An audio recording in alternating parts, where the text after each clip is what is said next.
Hi hello friends, welcome back to my channel. ಈ ಜೀವಕ್ಕೆ ಜೀವ ನೀನು ಭಾಗ 32. ಸಾಮ್ರಾಟ್ ಕೈಯಲ್ಲಿರುವ ತನ್ನ ಮಾತ್ರೆಯ ಕವರ್ ಹಾಗೂ ತನ್ನ ಆರೋಗ್ಯದ ಬಗ್ಗೆ ಅವನು ಕೇಳಿದ ಪ್ರಶ್ನೆಗೆ ಕಂಗಾಲಾಗಿ ಇವನಿಗೆ ನನ್ನ ಬಗ್ಗೆಯೆಲ್ಲ ತಿಳಿಯಿತಾ ಎನ್ನುವ ಭಯದಿಂದ ತಲೆ ತಗ್ಗಿಸಿ ಕುಳಿತಳು. ನಿವಿ ನಿನ್ನಲ್ಲೇ ಕೇಳುತ್ತಿರುವುದು ಇದೇನು ಅಂತ ಅವಳ ಕೈಯಲ್ಲಿ ಮಾತ್ರೆಯ ಕವರ್ ಇಟ್ಟಾಗ ಅವನತ್ತ ದೃಷ್ಟಿ ಹರಿಸಿ ಧೈರ್ಯದಲ್ಲೇ, ಏನಿಲ್ಲ, ಇದು ಕೂಡ ತಲೆನೋವು ಕಡಿಮೆ ಮಾಡುವ ಮಾತ್ರೆ. ಆ ದಿನ ಆದ ಆಕ್ಸಿಡೆಂಟಲ್ಲಿ ತಲೆಗೆ ಸ್ವಲ್ಪ ಜಾಸ್ತಿ ಏಟಾದ ಕಾರಣ ಡಾಕ್ಟರ್ ಈ ಮಾತ್ರೆ ಸಜೆಸ್ಟ್ ಮಾಡಿದ್ದರು ಅಷ್ಟೇ. Nothing serious. ಈಗ ಇರುವ ತಲೆನೋವು ಈ ಲೌಡ್ ಮ್ಯೂಸಿಕ್ಕಿನಿಂದಾಗಿ ಅಷ್ಟೇ, ಬೇರೇನೂ ಅಲ್ಲ ಅಂತ ಅವನ ಕಣ್ಣಲ್ಲಿ ಕಣ್ಣಿಟ್ಟು ಹೇಳಿದಳು. ಓಕೆ ದೆನ್ ಬಾ.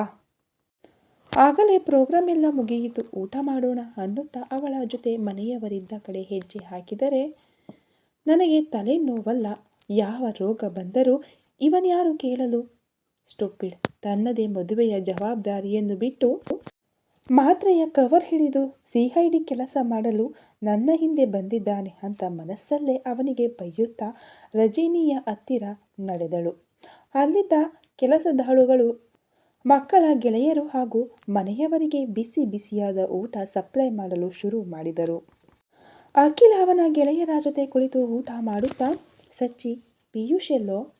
ನಿನ್ನೆ ಕೂಡ ಅವನಿಗೆ ತಪ್ಪದೆ ಬರಬೇಕೆಂದು ಫೋನ್ ಮಾಡಿದ್ದೆ, ಬ್ಯುಸಿ ಪರ್ಸನ್, ಬರಲೇ ಇಲ್ಲ ನೋಡು ಎಂದವನ ಮಾತಿಗೆ ಗೆಳೆಯರಿಬ್ಬರು ಮುಖ ಮುಖ ನೋಡಿಕೊಂಡು, ಇವತ್ತೇನೋ ಮುಖ್ಯವಾದ ಕೇಸ್ ಬಗ್ಗೆ ಇನ್ವೆಸ್ಟಿಗೇಷನ್ ಇದೆ, ನಾಳೆ ಮದುವೆಗೆ ಖಂಡಿತ ಬರುತ್ತೇನೆ ಎಂದು ನಮ್ಮಲ್ಲಿ ಹೇಳಿದ್ದಾನೆ ಎಂದ. ಸಚಿನ್ ಮಾತಿಗೆ ತಲೆಯಾಡಿಸಿದ ಅಖಿಲ್ ಊಟದತ್ತ ಗಮನ ಹರಿಸಿದನು. ಪ್ರೋಗ್ರಾಮ್ ಎಲ್ಲ ಮುಗಿದು ಬಂದಿರುವ ಗೆಸ್ಟ್ ಎಲ್ಲರನ್ನೂ ಕಳುಹಿಸಿ ಮಕ್ಕಳ ಪಕ್ಕ ಬಂದ ವಾಸುದೇವ್ ಅಖಿಲ್ ಹಾಗೂ ಸಿಂಚನಾ ಗೆಳೆಯರಿಗೆ ಧನ್ಯವಾದದ ಜೊತೆ ಎಲ್ಲರೂ ಆದಷ್ಟು ಬೇಗ ಮಲಗಿ ಬೆಳಿಗ್ಗೆ ಬೇಗನೆ ಹೇಳಬೇಕೆಂದು ಹೇಳಿದರು. ಊಟ ಮುಗಿಸಿ ಸಿಂಚನಾ ಕೋಣೆಯನ್ನು ತಲುಪಿದ ಅವಳ ಗೆಳತಿಯರು ಅವಳು ಧರಿಸಲಿರುವ ಬಟ್ಟೆಯಿಂದ ಹಿಡಿದು ಚಪ್ಪಲ್ ತನಕವೂ ಅವಳಲ್ಲಿ ಚರ್ಚಿಸುತ್ತಾ ಅವಳನ್ನು ಒಂದು ಕ್ಷಣವೂ ಒಬ್ಬಂಟಿಯಾಗಿರಲು ಬಿಡಲಿಲ್ಲ. ಕೊನೆಗೆ ಎಲ್ಲರಿಗೂ ಗದರಿ ಮಲಗುವಂತೆ ಹೇಳಿ ಕೋಣೆಯ ದೀಪ ಹಾರಿಸಿ ತಾನು ಮಂಚದ ಮೇಲೆ ಅಡ್ಡಾದವಳ ಕಣ್ಣಿಂದ ಕಣ್ಣೀರು ಹರಿಯುತ್ತಲೇ ಇತ್ತು. ಪಿಯು, ಕೊನೆಗೂ ನೀನು ಬರಲೇ ಇಲ್ಲ. ನನ್ನೆಲ್ಲ ಮಾತುಗಳನ್ನು ಕೇಳಿ ಒಮ್ಮೆಯಾದರೂ ನೀನು ನನ್ನ ಬಳಿ ಮಾತನಾಡಲು ಪ್ರಯತ್ನಿಸುತ್ತೀಯಾ ಎಂದೆನಿಸಿದ್ದೆ. ಆದರೆ ಅನ್ನುತ್ತಾ ದಿಂಬಿನಲ್ಲಿ ಮುಖ ಹುದುಗಿಸಿ ಜೋರಾಗಿ ಅಳುತ್ತಾ ಗಂಟೆಗಳ ಬಳಿಕ ನಿದ್ರೆ ಹೋಗಿದ್ದಳು. ಮದುವೆಯ ದಿನ ಬೆಳಿಗ್ಗೆ ಎಲ್ಲರೂ ಉಪಹಾರ ಮುಗಿಸಿ ಹುಡುಗರೆಲ್ಲ ತಯಾರಾಗಿ ಮದುವೆಯ ಸಿದ್ಧತೆಯನ್ನು ನೋಡಲು ಅಖಿಲ್ ಜೊತೆ ಸ್ಟಾರ್ ಹೋಟೆಲಿನತ್ತ ನಡೆದರೆ ಪಾರ್ಲರ್ ಅವರು ಬಂದು ಸಿಂಚನಾಳನ್ನು ತಯಾರು ಮಾಡುತ್ತಿದ್ದರು. ಸಾಮ್ರಾಟ್ ತಯಾರಾಗಲು ಆರ್ಯ ಸಹಾಯ ಮಾಡಿದರೂ ಬೆಳಿಗ್ಗೆಯಿಂದ ಗೆಳೆಯನಲ್ಲಿ ಒಂದೇ ಒಂದು ಮಾತು ಆಡಿರಲಿಲ್ಲ. ಸಾಮ್ರಾಟ್ ಕೂಡ ಅವನ ಕಡೆ ಗಮನ ಕೊಡದೆ ತಯಾರಾಗಿ ತಂದೆ ತಾಯಿಯ ಫೋಟೋದ ಎದುರು ನಿಂತು ಬ್ಲೆಸ್ ಮೀ ಅನ್ನುತ್ತಾ ಅವರಿಗೆ ಕೈಮುಗಿದು ನಮಸ್ಕರಿಸಿದವನ ಕಣ್ಣಂಚು ತೇವವಾಗಿತ್ತು. ಅಲ್ಲೇ ಇದ್ದ ಆರ್ಯ ಅವನ ಹೆಗಲ ಮೇಲೆ ಕೈಯಿಟ್ಟು ಸಂತೈಸಿದಾಗ ಅವನನ್ನು ಗಟ್ಟಿಯಾಗಿ ತಬ್ಬಿಕೊಂಡು, Arya, I am missing my mom dad ಎಂದ ಗದ್ಗದಿತವಾದ ಗೆಳೆಯನ ಧ್ವನಿಯನ್ನು ಗಮನಿಸಿ, ಈಗಲೂ ನಿನಗೊಂದು ಅವಕಾಶವಿದೆ, ನಿವೇದಿತಾ ಬಳಿ ಮಾತನಾಡೋ ಪ್ಲೀಸ್, ಅವಳನ್ನಾದರೂ ನಿನ್ನ ಜೀವನದಲ್ಲಿ ಉಳಿಸಿಕೊಳ್ಳೋ ಎಂದವನಿಂದ ದೂರ ಸರಿದ ಸಾಮ್ರಾಟ್ ಕಣ್ಣೀರು ಒರೆಸಿ let's go.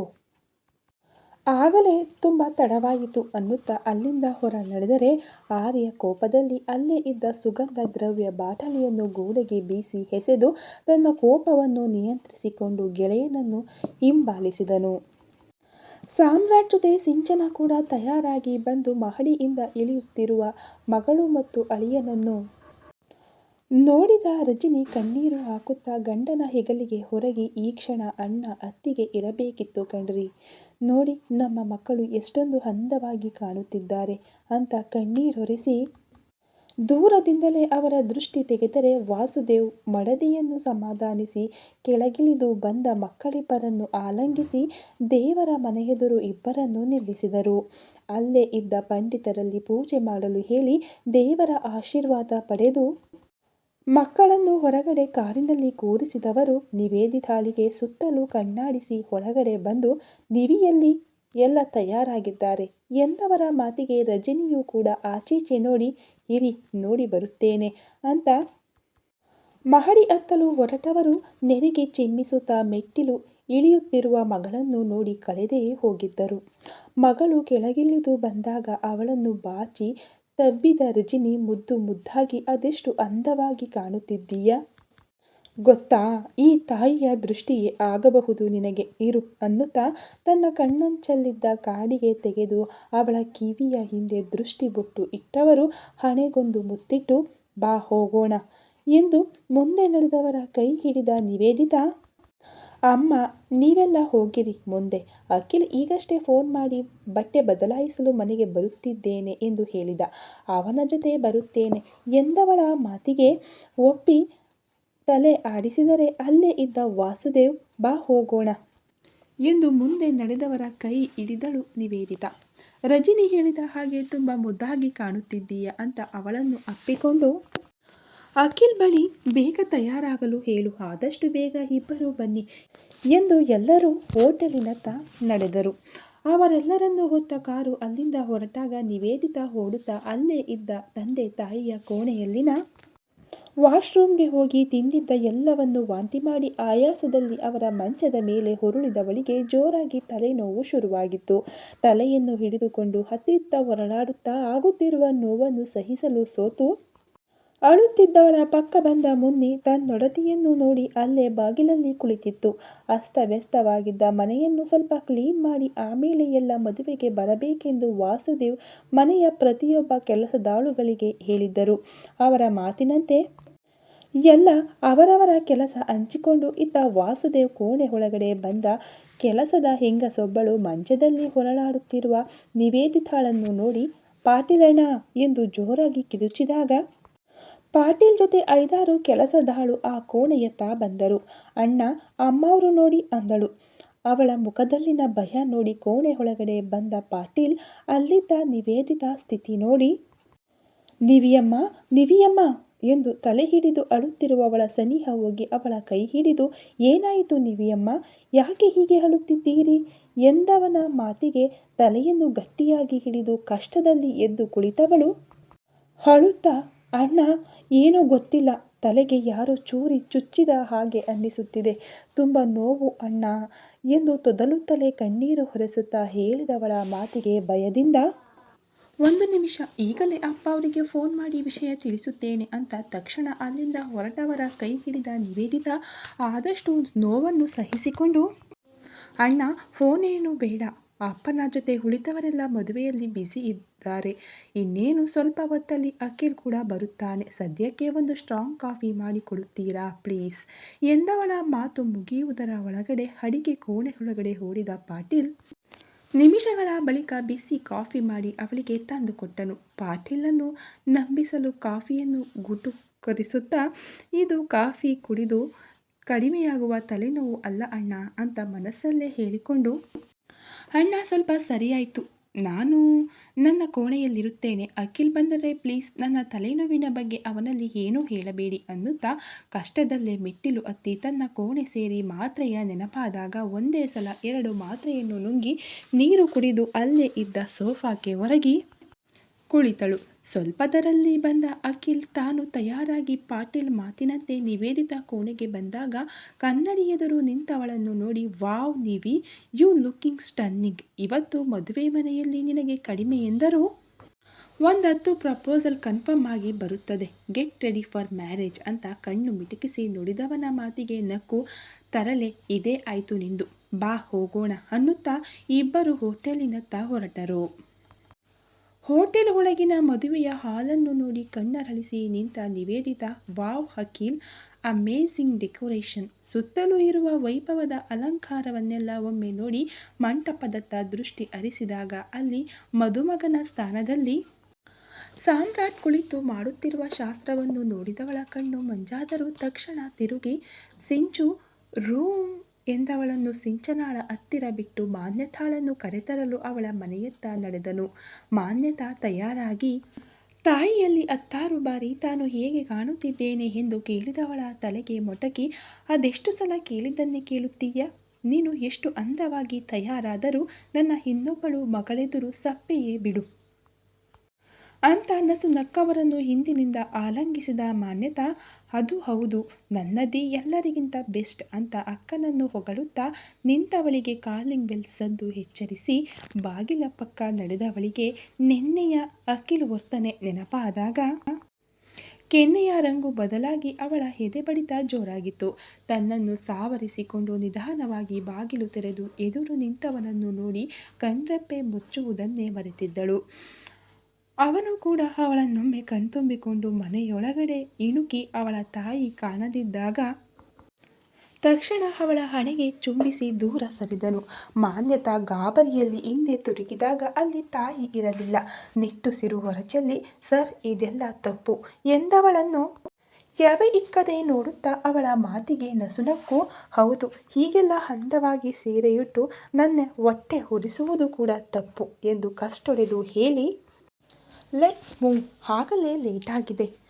On the way ನಿನಗೆ ಫೋನ್ ಮಾಡಿ ರಸ್ತೆಯ ಪಕ್ಕ ಬರಲು ಹೇಳೋಣ ಅಂದುಕೊಂಡೆ. ಆದರೆ ಏನಾದರೂ ಸ್ವೀಟ್ ಸಿಗುತ್ತಾ ನೋಡೋಣ ಅಂತ ಇಲ್ಲಿಯವರೆಗೆ ಬರಬೇಕಾಯಿತು ಅಂತ ಅವಳ ಕಣ್ಣಲ್ಲಿ ಕಣ್ಣಿಟ್ಟು ಹೇಳಿದವನ ಮಾತಿಗೆ ನಾಚಿಕೆಯಲ್ಲಿ ಅವಳ ಕೆನ್ನೆಯ ರಂಗು ಬದಲಾಗಿತ್ತು. ನೋಡು, ಹೀಗೆ ನೀನು ನಾಚಿಕೊಂಡರೆ ನಾನು ಮದುವೆಗೆ ಹೋದ ಹಾಗೆಯೇ. ಆಂಟಿಯನ್ನು ಕರೆದುಕೊಂಡು ಬಾ, ಕಾರಿನ ಹತ್ತಿರ ಇರುತ್ತೇನೆ ಅಂತ ಅಲ್ಲಿಂದ ಹೊರಗಡೆ ನಡೆದನು. ಮಾನ್ಯತಾ ತಾಯಿಯಲ್ಲಿ ಅಖಿಲ್ ಬಂದಿರುವುದನ್ನು ಹೇಳಿ ಇಬ್ಬರೂ ಅವನ ಕಾರಿನ ಪಕ್ಕ ನಡೆದರು. ಕ್ಷಣದಲ್ಲಿ ಕಾರು ಮದುವೆಯ ಹಾಲಿನತ್ತ ಹೊರಟಿತು. ಮನೆಯವರೆಲ್ಲ ಶಾಸ್ತ್ರವೆಂದು ಮಂಟಪದಲ್ಲಿದ್ದರೆ ಸಿಂಚನಾಳ ಪಕ್ಕದಲ್ಲೇ ಇದ್ದ ನಿವೇದಿತಾಳತ್ತ ದೃಷ್ಟಿ ಹರಿಸಿದ ಸಾಮ್ರಾಟ್ ಹುಟ್ಟಿರುವ ಸೀರೆಯಲ್ಲಿ ಎಂದಿಗಿಂತ ಅಂದವಾಗಿ ಕಾಣುತ್ತಿರುವವಳನ್ನು ನೋಡಿ ಸ್ತಬ್ಧನಾಗಿದ್ದನು. ಗೆಳತಿಯರು ಸಿಂಚನಾಳನ್ನು ರೇಗಿಸಿ ನಗುವುದನ್ನು ನೋಡಿ ಅವಳು ಮನಸ್ಫೂರ್ತಿಯಾಗಿ ನಗುತ್ತಿರುವುದನ್ನು ನೋಡಿದವನ ಕಿವಿಯಲ್ಲಿ ಆರ್ಯ ಕೋಣೆಯಲ್ಲಿ ಹೇಳಿದ ಮಾತುಗಳೇ ಪ್ರತಿಧ್ವನಿಸುತ್ತಿತ್ತು.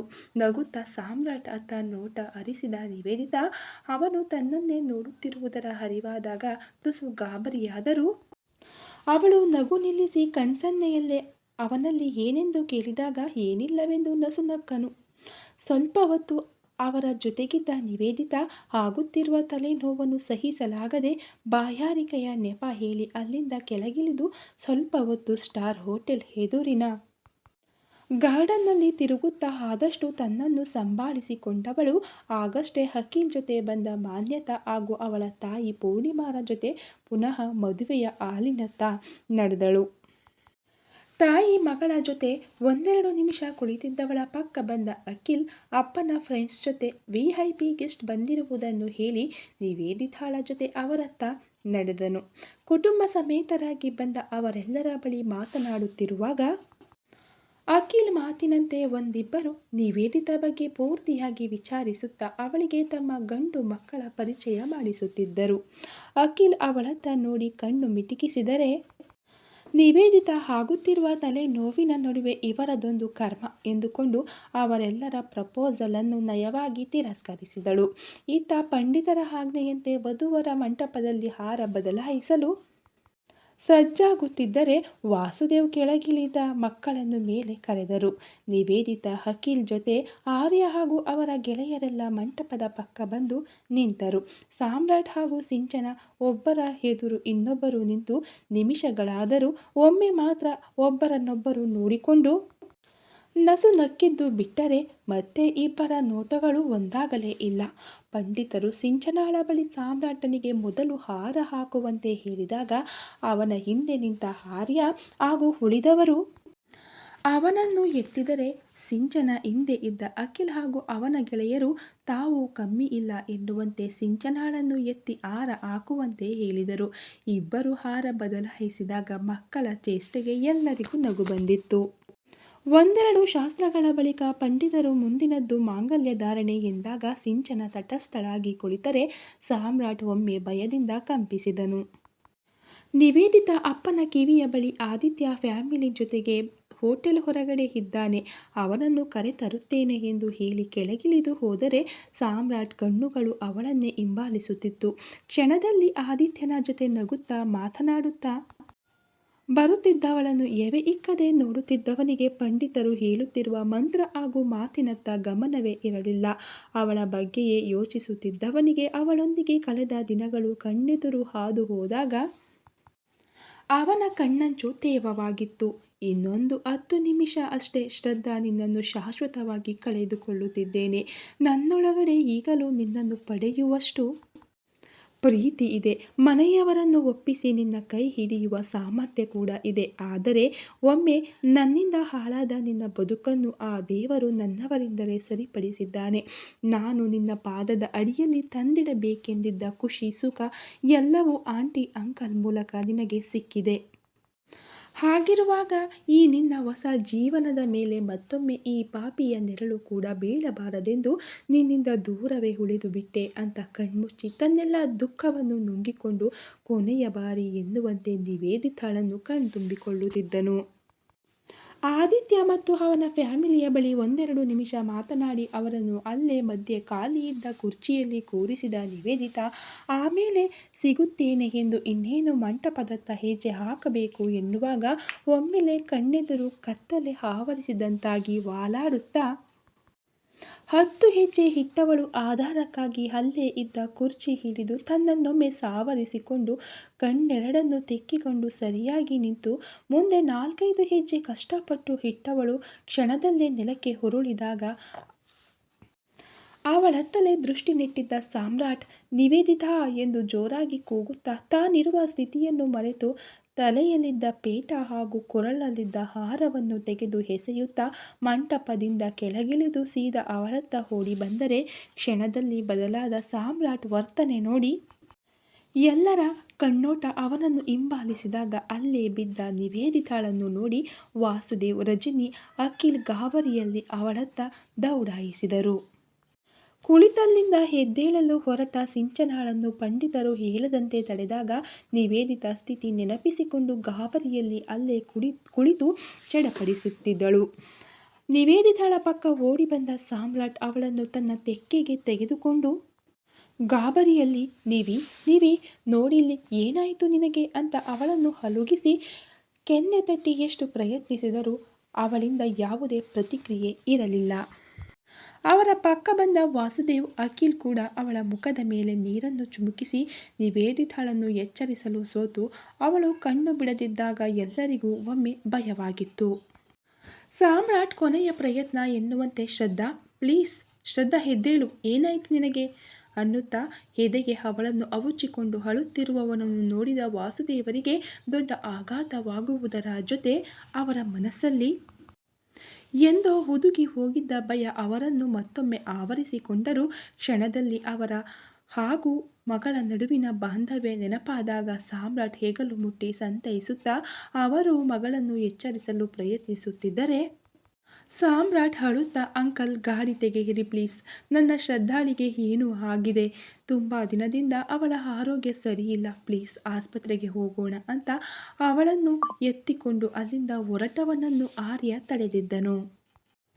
ಏನು ಎನ್ನುವಂತೆ ಆರ್ಯ ಕಡೆ ತಿರುಗಿದ ಸಾಮ್ರಾಟನಿಗೆ ವಾಸ್ತವದ ಅರಿವಾಗಿ ಮನೆಯವರ ಜೊತೆ ಎಲ್ಲರ ದೃಷ್ಟಿ ತನ್ನತ್ತಲೇ ಇರುವುದನ್ನು ನೋಡಿ, ಅಂಕಲ್ ಐ ಆಮ್ ಸಾರಿ, ಈ ಕ್ಷಣ ನನಗೆ ನನ್ನ ಶ್ರದ್ಧಾ ಮುಖ್ಯ ಅನ್ನುತ್ತಾ ಅವರಿಗೆ ಮಾತನಾಡಲು ಅವಕಾಶ ಕೊಡದೆ ಆರ್ಯ ಗಾಡಿ ತೆಗಿ ಎಂದನು. ಅವನನ್ನು ಹಿಂಬಾಲಿಸಿ ಹೊರಟ ಅಖಿಲನನ್ನು ಆರ್ಯ ಸ್ಟೇ ಹಿಯರ್ ಎಂದು ತಡೆದರೂ ಅವನು ಸಾಮ್ರಾಟ್ ಬಳಿ ಬಂದು ಆಸ್ಪತ್ರೆಯ ಬಗ್ಗೆ ಹೇಳಿದ ಕ್ಷಣದಲ್ಲೇ ಅವನನ್ನು ಹೊತ್ತ ಕಾರು ನಿವೇದಿತಾಳಿಗೆ ಮೊದಲು ಚಿಕಿತ್ಸೆ ನೀಡಿದ ಆಸ್ಪತ್ರೆಯತ್ತ ಸಾಗಿದರೆ ಸಾಮ್ರಾಟ್ ಅಲ್ಲಿಂದ ಹೊರ ನಡೆದ ಕೂಡಲೇ ಪಂಡಿತರ ಮಾತಿಗೂ ಕಿವಿಗೊಡದೆ ಮಂಟಪದಿಂದ ಕೆಳಗಿಳಿದ ಸಿಂಚನ ಅಪ್ಪ ಅಮ್ಮನ ಪಕ್ಕ ಬಂದು, ಡ್ಯಾಡ್ ಇನ್ನೂ ಏನು ಯೋಚಿಸುತ್ತಾ ನಿಂತಿದ್ದೀರಿ? ಮದುವೆ ಇನ್ನೊಮ್ಮೆ ಕೂಡ ಆಗಬಹುದು, ಆದರೆ ನಿವಿಯ ಸ್ಥಿತಿ something is wrong with her dad, please ಈಗ ಆಸ್ಪತ್ರೆಗೆ ಹೋಗೋಣ, ಶಿ ನೀಡ್ ಆಸ್ ಅನ್ನುತ್ತಾ ಅಖಿಲ್ ಜೊತೆ ಅಪ್ಪ ಅಮ್ಮನನ್ನು ಒತ್ತಾಯಿಸಿದಾಗ ನಿವೇದಿತಾ ಸ್ಥಿತಿ ನೋಡಿ ಆಘಾತದಲ್ಲಿದ್ದ ವಾಸುದೇವ್ ವಾಸ್ತವಕ್ಕೆ ಬಂದು ಅಳುತ್ತಿರುವ ಹೆಂಡತಿಯನ್ನು ಸಮಾಧಾನಿಸಿ ಬಂದಿರುವ ಎಲ್ಲ ಗೆಸ್ಟ್ ತಮ್ಮತ್ತಲೇ ದೃಷ್ಟಿ ನೆಟ್ಟಿರುವುದನ್ನು ನೋಡಿ ಅಖಿಲ್ ಅವರಿಗೆಲ್ಲ ಸೂಕ್ಷ್ಮವಾಗಿ ವಿಷಯ ತಿಳಿಸಿ, ಬಾ ಅಂತ ಗಾಬರಿಯಿಂದಲೇ ಆಸ್ಪತ್ರೆಯತ್ತ ನಡೆದರು. ಆಸ್ಪತ್ರೆಗೆ ಬಂದ ಸಾಮ್ರಾಟ್ ನಿವೇದಿತಾಳ ಸ್ಥಿತಿಯನ್ನು ಡಾಕ್ಟರ್ ಬಳಿ ಹೇಳಿದಾಗ ಅವಳನ್ನು ಸೂಕ್ಷ್ಮವಾಗಿ ಪರಿಶೀಲಿಸಿದ doctor have to do some checkup ಎಂದು ವಾರ್ಡ್ ಒಳಗಡೆ ಕರೆದುಕೊಂಡು ಹೋದರೆ ಸಿಂಚನ ತನ್ನವರ ಜೊತೆ ಸ್ವಲ್ಪದರಲ್ಲಿ ಅವರಿದ್ದಲ್ಲಿಗೆ ಬಂದಳು. ಆತಂಕದಲ್ಲೇ ಸಾಮ್ರಾಟ್ ಪಕ್ಕ ಬಂದ ವಾಸುದೇವ್, ಸಾಮ್ರಾಟ್, ಡಾಕ್ಟರ್ ಬಳಿ ಮಾತನಾಡಿದೆಯಾ? ಡಾಕ್ಟರ್ ತಾಹಿರ ಇದ್ದಾರಾ ವಿಚಾರಿಸಿದೆಯಾ ಎಂದು ಕೇಳಿದವರು, ಶಿಟ್, ತಾಹಿರ ರಜೆಯಲ್ಲಿದ್ದಾರೆ ಎಂದು ನಿವಿ ಹೇಳಿದ್ದಳು. ವೇಟ್, ಅವರಲ್ಲಿ ಒಮ್ಮೆ ಮಾತನಾಡುತ್ತೇನೆ ಅಂತ ಜೇಬಿನೊಳಗಿದ್ದ ಮೊಬೈಲ್ ತೆಗೆದು 5-6 ಬಾರಿ ತಾಹಿರಾಗೆ ಕರೆ ಮಾಡಿದ ಬಳಿಕ ಕರೆ ಸ್ವೀಕರಿಸಿದವರಲ್ಲಿ 1-5 ನಿಮಿಷ ಮಾತನಾಡಿದವರ ಕೈಯಿಂದ ಮೊಬೈಲ್ ಜಾರಿ ಕೆಳಗಡೆ ಬಿದ್ದರೆ ಕುಸಿಯುತ್ತಿದ್ದ ಅಪ್ಪನನ್ನು ಹಿಡಿದ ಸಿಂಚನ ಗಾಬರಿಯಲ್ಲಿ, ಡ್ಯಾಡ್, ಏನಾಯಿತು? ಡಾಕ್ಟರ್ ಏನು ಹೇಳಿದ್ರು ಅಂತ ಭಯದಲ್ಲೇ ಕೇಳಿದಳು. ಅವರನ್ನು ಕುರ್ಚಿಯಲ್ಲಿ ಕೂರಿಸಿದ ಸಾಮ್ರಾಟ್ ಭಯದಿಂದ, ಅಂಕಲ್ ಮಾತನಾಡಿ, ಏನಾಯಿತು ಎಂದು ಕೇಳಿದಾಗ ಹರಿಯುತ್ತಿದ್ದ ಕಣ್ಣೀರನ್ನು ಒರೆಸಿಕೊಂಡ Vasudev, Nivi suffering from brain tumour and her tumour is in 3rd stage ಎಂದವರ ಮಾತಿಗೆ ಎಲ್ಲರೂ ಆಘಾತದಲ್ಲಿ ಅವರತ್ತ ನೋಡಿದರು. ಈ ಕತೆ ಇನ್ನು ಮುಂದುವರಿಯುತ್ತದೆ. ನಿಮ್ಮ ಸಪೋರ್ಟ್ ಮತ್ತು ಪ್ರೋತ್ಸಾಹಕ್ಕೆ ತುಂಬ ಹೃದಯದ ಧನ್ಯವಾದಗಳು. Thank you so much.